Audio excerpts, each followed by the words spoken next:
Hey everyone, throwaway account for obvious reasons. I never thought I'd be that guy posting on here, but the past few weeks have turned my life completely upside down, and I need to get this out somewhere before my brain implodes. My wife, Kay, and I have been together for 8 years, married for 5. Up until recently, I would have said our relationship was solid, not perfect, but stable in that comfortable, predictable way long-term relationships get. We had our routines, our inside jokes, our weekly date nights. Honestly, I thought we were one of the good ones. But about 2 months ago, things started changing, and not in the slow, creeping way you might expect. It was like someone flipped a switch on her personality overnight. She got snippy at everything, constantly rolled her eyes at me, acted like anything I said was an inconvenience. I wrote it off as stress at first. Work had been rough for her, and she tends to get a little, abrasive when she's overwhelmed. Bitchy, if I'm being totally candid, but I never thought much of it. Then came the new habits, staying late at work more often, guarding her phone like it was a top-secret government file, disappearing into the bathroom to text, laughing at messages she wouldn't show me. I kept telling myself I was overthinking it, that I was being paranoid. I really, genuinely believed we were okay. Spoiler, we were not. The real turning point, the moment the something's off feeling stopped being a whisper and became a damn siren, happened on a Thursday night. Kay had texted me around 6 saying she'd be working late again and not to wait up for dinner. Annoying, but not unusual lately. I figured I'd just heat up leftovers and play some games. Around 8:30, I heard her car pull into the driveway, which would have been totally normal, except, and this is important, she immediately turned the engine off and just sat there, like for a solid 10 minutes. No music, no phone call. I checked the window.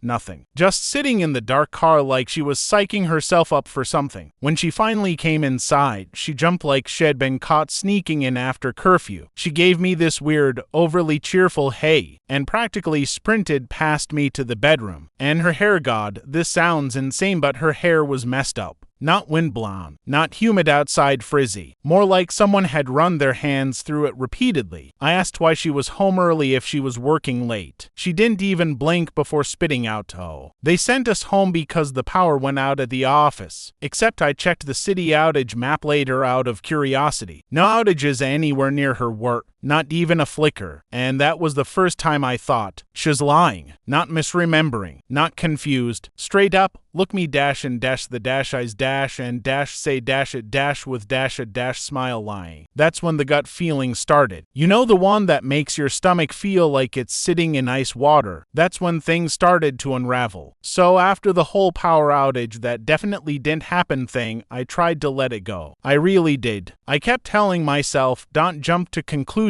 You're tired. Maybe you misread the map. All the classic self-gaslighting hits. But once you notice one lie, you start noticing all of them. About a week later, she told me she had a mandatory team-building dinner. Now, Kay hates her co-workers. Hates them. The idea of her voluntarily spending extra hours with them was already bizarre, but I'm trying to be supportive, so I just nodded and told her to have fun. She left around 6 wearing a dress that I'd literally never seen before, tight, low neckline. The kind of dress you wear when you want eyes on you, not exactly corporate team-building attire. I made a light joke about it, and she snapped, "It's just a dress, why are you being weird?" and stormed out. 2 hours later, I get a text, "Phone dying, talk later, no big deal, right?" Except she always carries a charger, like she's paranoid about her battery dropping below 70%. And then, around 9:15, while I was cleaning the kitchen, her iPad buzzed on the counter. I wasn't snooping, I swear on everything, I wasn't. But the notification popped up on the lock screen clear as day. "Can't wait to see you again tonight" was insane. From some guy named Brandon. I froze so hard it felt like my bones locked in place. My first thought was, no, this has to be a joke. My second thought was pure nausea. And my third, the one that scared me the most, was, oh God, I think I already knew. I didn't open the message. I didn't touch the iPad. I just stared at her name lighting up the screen and felt something inside me twist. That was the moment I realized this wasn't when Kay finally came home that night nearly midnight, smelling like perfume that wasn't hers and a faint hint of cologne that definitely wasn't mine. I felt like I was watching a stranger walk into my house. She breezed past me with this irritated sigh, like I was the one inconveniencing her by being awake. "Didn't think you'd still be up," up, she said, kicking off her heels so hard they clattered across the floor. I wanted to say something right then. God, I wanted to throw the iPad at her feet and demand answers. But I froze. I think a part of me wanted to hear her lie one more time, just to confirm it wasn't some misunderstanding. So I asked, as casually as I could, how was the team-building dinner? She didn't even hesitate. Oh, so boring. You know how they are. Stuck at a long table with Karen talking about her cats for 2 hours. Total nightmare. She said it with this dismissive little eye roll, completely confident, completely at ease. Like she'd rehearsed it. And that's when the dots started connecting themselves in my mind. The sudden late work nights, the new clothes, the attitude, the guarded phone, the weird car moment. The iPad message, even if I wanted to deny it, the pieces were practically slapping me in the face. I went to bed early that night not because I was tired, but because I didn't trust myself not to break down in front of her. I just lay there in the dark, listening to her shower, wondering if she was washing off someone else's hands. And for the first time, the thought hit me with full force. My wife might actually be cheating on me. That was the night everything shifted from suspicion to certainty, even before I had proof. The next day,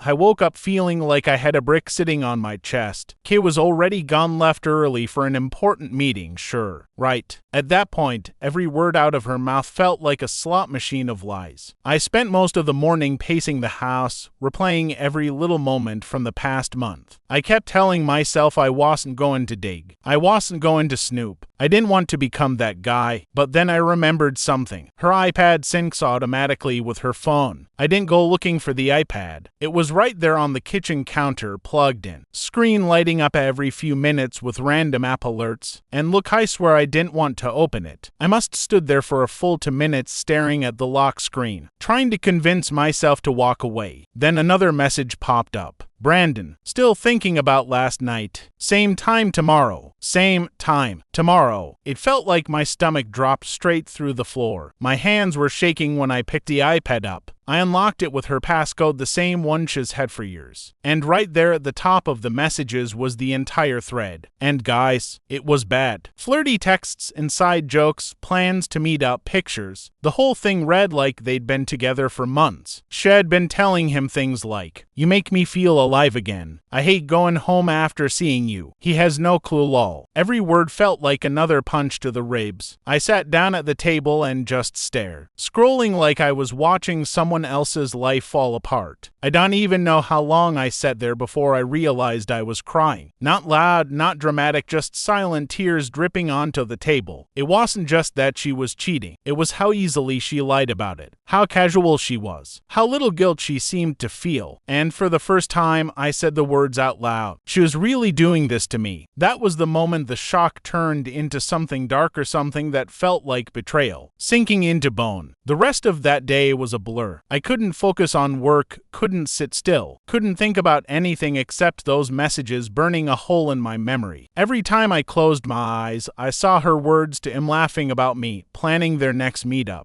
Talking like I barely even existed. By the time she got home that evening, I'd rehearsed what I was going to say at least 20 times. I thought I'd be calm, logical, mature, you know. She walked through the door like nothing was wrong, humming to herself, tossing her purse on the couch. When she saw my face, she barely paused. "What's with you?" she asked, already annoying. "You look like you ran over a puppy." I didn't ease into it. I didn't warm up. The words just ripped out of me. "Who's Brandon?" Her expression was wild, like I'd smacked her with a bucket of ice water. But instead of guilt or fear or literally anything human, she shot straight into defensiveness. "What the hell are you going through my phone now?" "I didn't touch your phone," I said. "Your iPad sensed. I saw the messages." And she had the audacity, the actual Olympic-level audacity, to roll her eyes and mutter, "Oh my God, you're being dramatic. Dramatic. Dramatic." She kept trying to walk past me, like this was just some stupid argument I'd get over if she ignored it long enough. I blocked her path and said, "Just tell me the truth. Are you cheating on me?" Her face twisted into that bitchy, irritated expression she'd been perfecting lately, and she said, "Why does everything have to be about you? It's not that serious. As a friend, you're blowing everything out of proportion. Not that serious. A friend, out of proportion." Even while I was standing there holding the proof in my hand. friends. That was the moment something in me cracked, not loud, not dramatic, but quietly, like a small piece of trust snapping in half. Because she wasn't just lying, she was insulting my intelligence while doing it. When I didn't immediately back down, she switched tactics so fast it gave me whiplash. 1 second she was annoyed, the next she was acting offended like I was the villain here. "I can't believe you don't trust me," she said, crossing her arms. "After everything I do in this house, this is what I get. Everything she does in this house," as in leaving her dishes in the sink and criticizing how I fold laundry. But I kept my voice steady. I saw the texts, Kay, the flirting, the dates, the pictures. "Just stop lying." She scoffed an actual scoff and said, "You're reading too much into it. Brandon's just someone I talk to. It's harmless. You're being insecure." Insecure. One of the most dismissive, minimizing things she could have chosen. I felt my jaw clench. "You told him you hate going home after seeing him." She paused. Just for a second. I saw something flicker across her face. Panic. Guilt? No idea. But whatever it was, she smothered it so fast it could have been my imagination. Then she said, "You always take things literally. It was a joke." "A joke? Right. And the pictures?" I asked quietly. She shot back instantly. "Photos don't mean anything. People send selfies all the time." "These weren't selfies," I said. That's when she got angry. Real angry. Not sad, not apologetic, not caught angry. "Oh,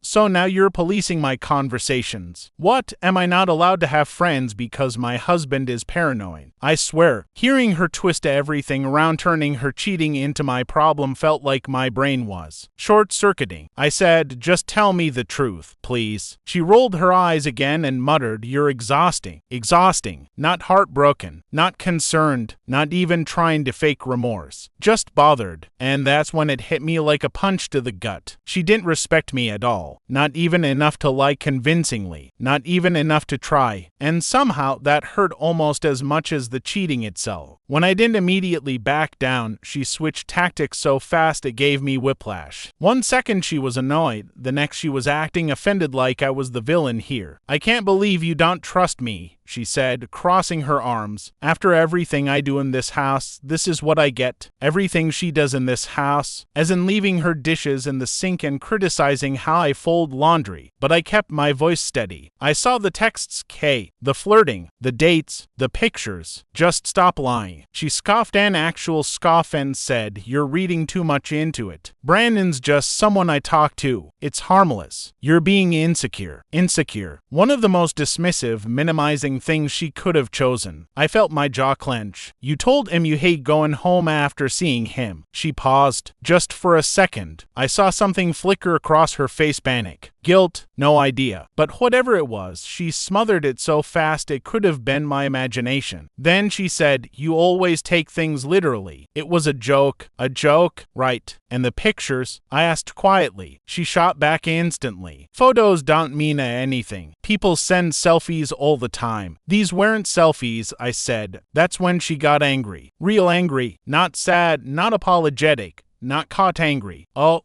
so now you're policing my conversations. What? Am I not allowed to have friends because my husband is paranoid?" I swear, hearing her twist everything around, turning her cheating into my problem, felt like my brain was short-circuiting. I said, "Just tell me the truth, please." She rolled her eyes again and muttered, "You're exhausting." Exhausting. Not heartbroken. Not concerned. Not even trying to fake remorse. Just bothered. And that's when it hit me like a punch to the gut. She didn't respect me at all. Not even enough to lie convincingly. Not even enough to try. And somehow that hurt almost as much as the cheating itself. After she called me exhausting, something in me just snapped out in a yelling, throwing things kind of way, but in a quiet, defeated way. Like my brain finally accepted what my heart had been trying to avoid. I sat down on the edge of the couch and said, "Kay, I need you to look at me and tell me you're not having an affair." She didn't sit, didn't even slow down. She started picking up random things, her keys, a water bottle, her jacket, like she was preparing to physically leave the conversation. Then she said, with the most dismissive tone I've ever heard, "I'm not doing this with you. You're being clingy and weird. I don't have time for your paranoia." Paranoia. She kept using that word like it was some kind of shield. I said, "So you're telling me the messages don't mean anything?" Her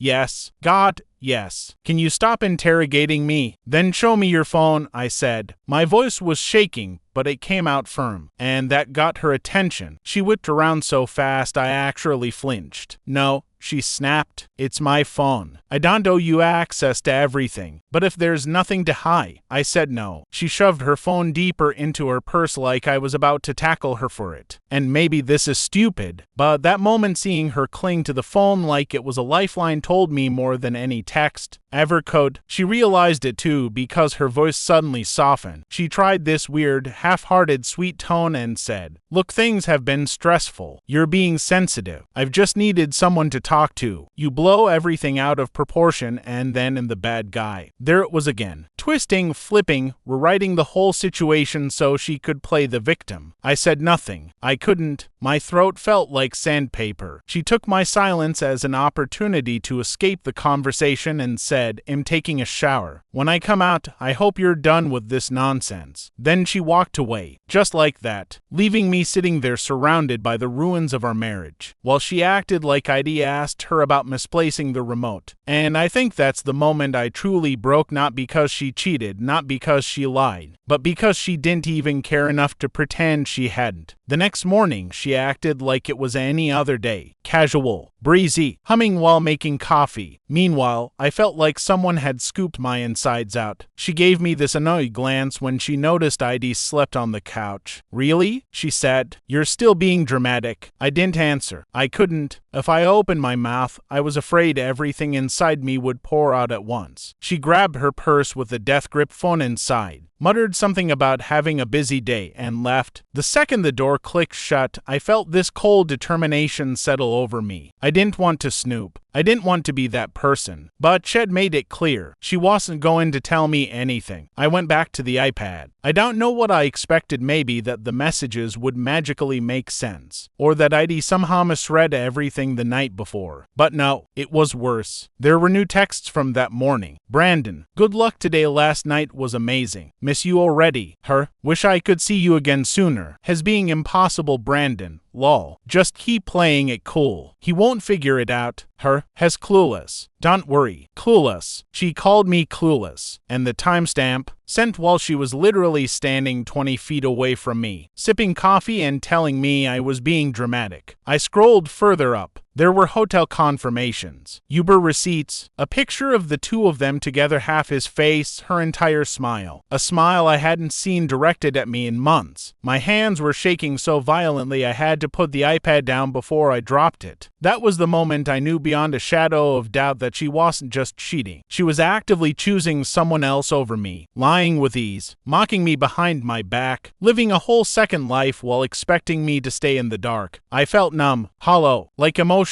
frostbite. And then one thought cut through the fog with crystal clarity. I can't stay with someone who thinks this little of me. Even if we weren't divorced yet, something inside me was already gone. That evening, I couldn't take it anymore. I knew Kay would come home eventually, humming and acting like nothing had happened, and I couldn't sit there pretending like I didn't know. I needed to say it, needed her to see I wasn't blind. When she walked through the door, she immediately noticed the look on my face. I wasn't subtle. My voice was steady but sharp. "I know everything, Kay. The texts, the pictures, the hotel receipts. I know you've been seeing Brandon." She froze, and for a brief, terrifying moment, I thought maybe, just maybe, she'd crack. Maybe she'd apologize. Nope. Instead, she rolled her eyes. "Oh my God, you've gone completely insane. I can't believe you've been digging through my stuff. That's such a violation." I felt my stomach twist. She was angry at me, not the fact that she'd been cheating. "You're supposed to be my wife," I said, voice rising despite my best efforts. "You lied to me behind my back while I thought we were okay, and now you're pretending I'm the problem." She laughed, not a small, nervous laugh, a full-on, dripping with disdain laugh. "Wow," she said, "you're really dramatic. I don't even know why I'm wasting my time explaining. You're blowing this way out of proportion. It's not like we're married forever or anything." Those words hit me like a hammer. Not like we're married forever. The woman I married, the one I thought loved me, looked at me like I was replaceable, like everything we built together meant nothing. I don't remember the rest of that night clearly. There were more accusations, more gaslighting, more lies. She kept flipping the script, making me the villain while she danced around the truth with this infuriating mix of arrogance and fake victimhood. By the time I went to bed, I wasn't just heartbroken. I was seething, exhausted, and utterly betrayed. The next few days were a haze. I went to work, came home, tried to act normal, but inside I was falling apart. Every little thing reminded me of her perfume lingering in the living room, the way she left her shoes scattered across the hallway, even her favorite mug in the sink. Anger, sadness, and disbelief hit me in waves. One minute, I was furious, imagining confronting Brandon, yelling at her, demanding answers. The next, I was completely hollow, wondering how the person I trusted most in the world could treat me like I was disposable. I couldn't sleep. I couldn't eat. I kept replaying her words over and over. "You're dramatic, as just a friend, you're blowing this out of proportion." Each phrase was a dagger, each one twisting deeper. I also realized something ugly about myself. I started questioning everything I'd done wrong. Maybe I wasn't attentive enough. Maybe I didn't notice her needs. Maybe I wasn't enough. It was a brutal spiral, but I couldn't help it. Betrayal has this weird way of making you blame yourself even when it's not your fault. At the same time, I couldn't stop thinking about Brandon. Who was he? How long had it been going on? How easily she could smile at me while texting him. The cognitive dissonance made my head spin. I wanted answers, but part of me also dreaded what I'd find. I tried talking to friends, but even there, I felt trapped. No one could fully understand the mix of humiliation, heartbreak, and anger. I felt isolated, like I was living a private apocalypse. By the end of the week, I realized one thing with brutal clarity. Staying in this marriage the way it was wasn't just unhealthy, it was destroying me from the inside out. After a week of barely sleeping, I knew I had to make a choice. I couldn't live in the constant haze of lies and betrayal, and I couldn't keep pretending everything was fine. I thought long and hard about what I wanted. Part of me wanted to fight, to demand loyalty, to try to fix what had been shattered. But the more I thought about it, the clearer it became. Kay wasn't just unfaithful, she didn't respect me.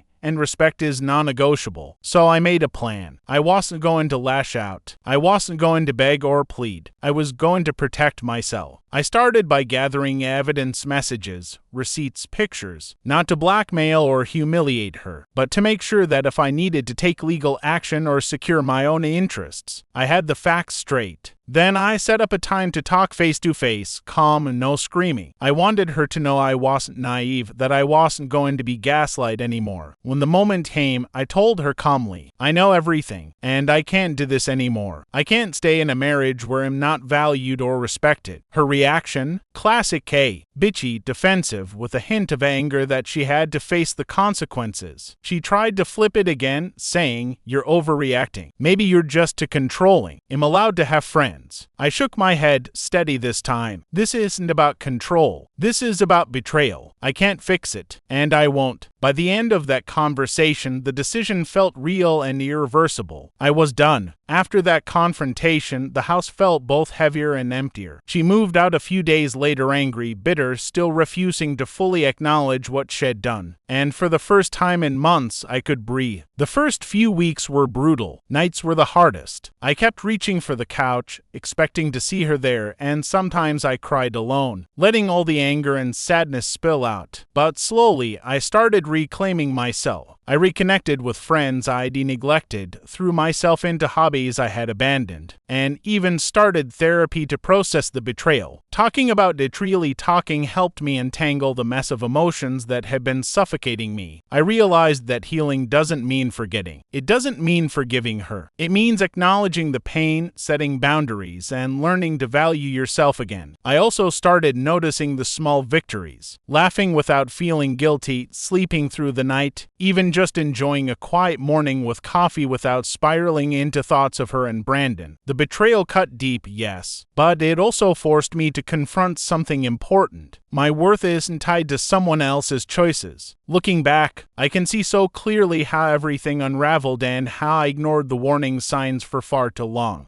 Lies, her bitchy dismissals, her blatant disrespect, they were all there before the iPad blew the truth wide open. I just didn't want to see them. What I've learned is brutal but liberating. Trust is everything, and once it's broken, no amount of excuses or charm can restore it. People show you who they are, and sometimes the hardest part is admitting it out loud. To anyone reading this who suspects their partner is cheating, trust your gut. Document what you need to for your own protection. And most importantly, remember that your self-worth is not defined by someone else's actions. Being betrayed is devastating, but staying in a situation where you're not valued is even worse. I'm still healing, and some days are harder than others, but I've started to rediscover myself, my passions, my boundaries, and the realization that I deserve honesty and respect. And one day soon, I'll be able to look back on all of this and be proud that I didn't let someone else's selfishness destroy me completely. If there's one piece of advice I can give, don't ignore your instincts and don't settle for someone who makes you feel small. It's hard, it hurts, but in the long run, choosing yourself is the only decision that truly matters. Well, that's all. Click like, subscribe to this channel, and have a good day, everyone.